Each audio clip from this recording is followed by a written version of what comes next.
Mighty's introduced us, Sian and Miranda.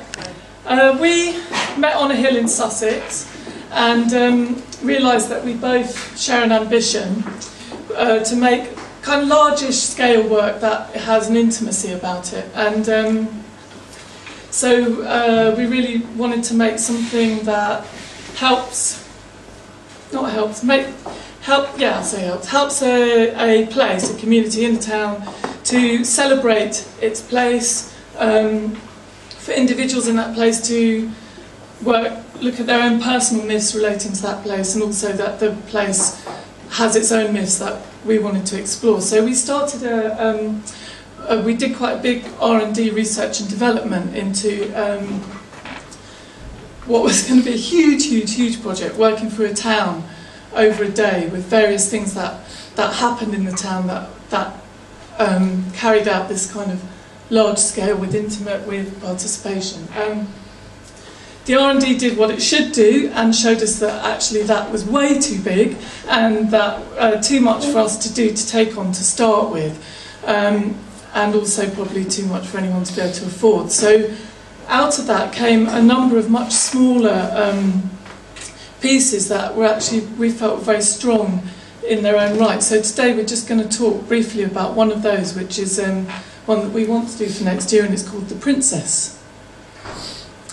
Okay, I'm just going to go through the... Can you hear me okay? Like that? Is that right? Great. I'm just going to go through the story of the princess, just how it would work, because obviously we haven't made it yet, although we are hoping to make it for the Cultural Olympiad 2012. We've been invited to put it on in Bucks. We've just put our application in for ACE for that, so we're waiting on that one. So the story goes like this.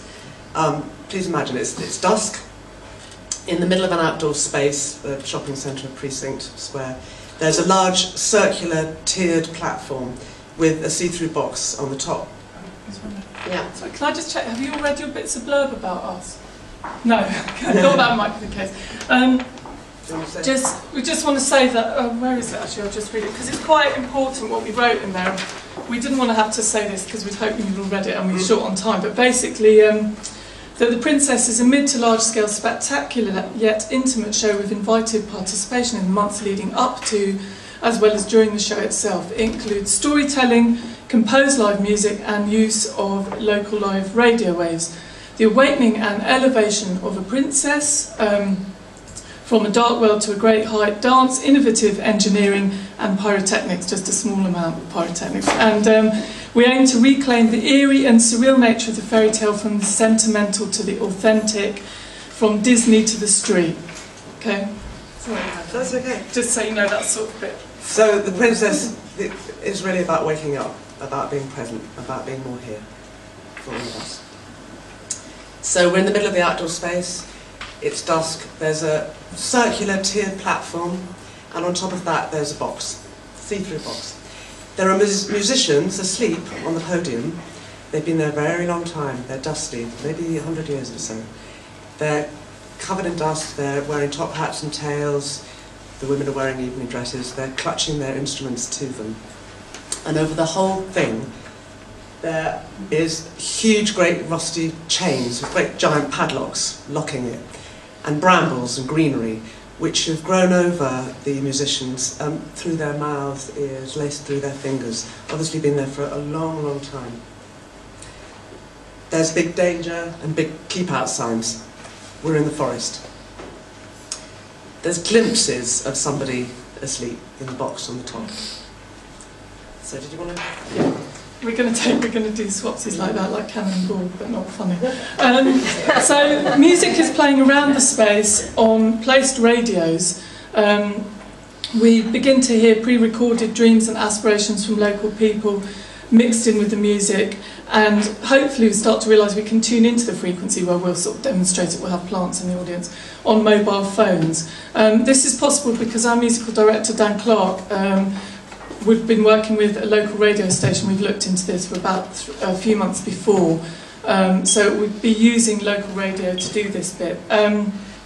Storytellers are spread out in the space also, so they're around amongst the crowd. They're standing on soapboxes and they're telling different versions of the Sleeping Princess stories. they're kind of getting on with this in quite a nice way. Then siren or some loud sound, we haven't decided what it is yet, comes on and the atmosphere changes. There's a sense of danger, and the storytellers pick up their soapboxes and all run and move around this podium, and they start to tell their stories a bit more urgently on their soapboxes. So then the sound comes again, louder, authoritarian, a dangerous sound. The storytellers, they grab their soapboxes and they push their way through the crowd, out, away. A small child, who would be a clown, runs out onto the incline, starts to play on the pile of the sleeping musicians. His mother's calling out, come back, the stewards are stopping her. Eventually they pull the child back. And as the child comes back into the audience, the padlocks snap open magically. The chains start to slide off as the musicians begin to wake and to come round after this long, deep sleep, which of course we all know about from all the fairy tales that we've ever been told. And they wake from the sleep and they start to brush the dust off their instruments, and they start to slowly come together and start to play. And as they play, which will be composed music by Dan Clark, who's a young, very, very excellent musician and composer and educator. They will then, in the audience, their pairs of dancers will start to move in a very, very simple series of gestures. Our movement director, Anna Carlisle, who's highly experienced and has done quite a lot of outdoor work as well as indoor work, has the idea of a movement choir, which she's worked on a little before, where she would work with both non-dancers and dancers in workshops previously, 2 or 3 months previously to the show, and then they would be the people that would start this movement, and they would invite the audience to join in, encourage and invite, but obviously not hassle. So this is happening, and then the musicians are playing, and as this happens, the last of the brambles slide off the box on the top to reveal the princess. And the brambles and the greenery get sucked, as it looks like, into the ground, but actually underneath the podium. So the chains are slid off, the brambles are slid off. And as the music builds and the dancing builds, the sides of the princess's box begin to unfold, again by magic, and she begins to wake. She's lying asleep on her bed. She begins to wake. And as she wakes, she rises and she becomes vertical. And she's singing, and they're playing, and people are moving and dancing. And, sorry, she isn't singing just yet. And she rises up, and her long satin, creamy satin gown becomes longer and longer and longer and longer as she levitates high above the crowd. And she'll sing this song. And we say it's all by magic, but actually we have got really people who know what they're doing to make that happen. And that's her up there, and this is her song. And this will be live.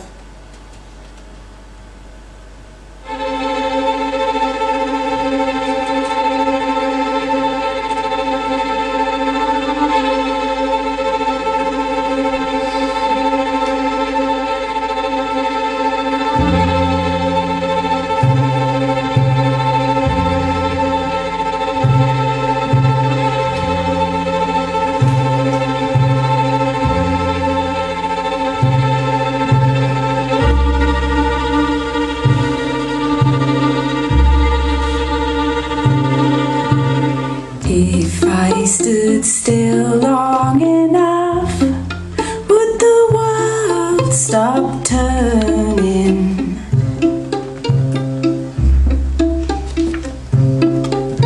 And if I stood still long enough, would the full moon rise over my head?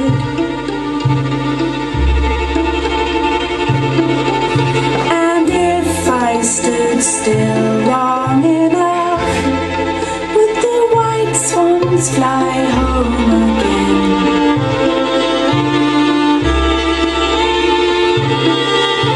And if I stood still long enough, would the night sky cradle my sleep?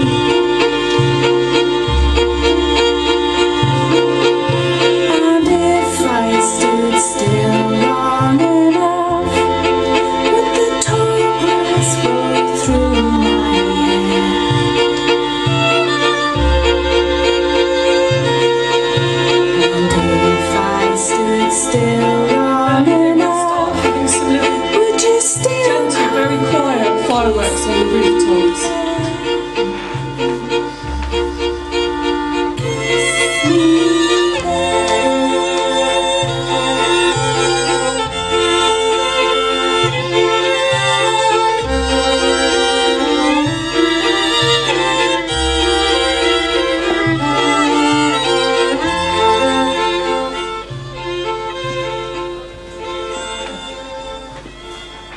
Thank you.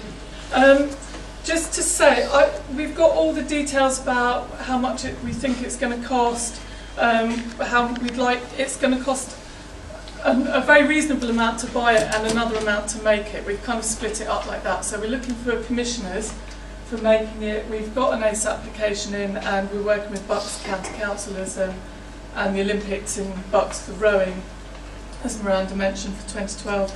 So it's already kind of stuff's happening with it. We think it's probably good for between minimum 500, probably to around 2,000 sort of audience. And Miranda's here all day.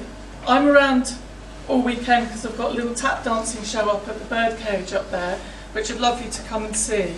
And that's our storyboard, and I'll just show you quickly. This is a storyboard for the tap dancing show. So if you do go and see it, you can see that that we can actually make storyboards happen, even though that's a very small one. So so that's it. Anyway, thank you. Cheers.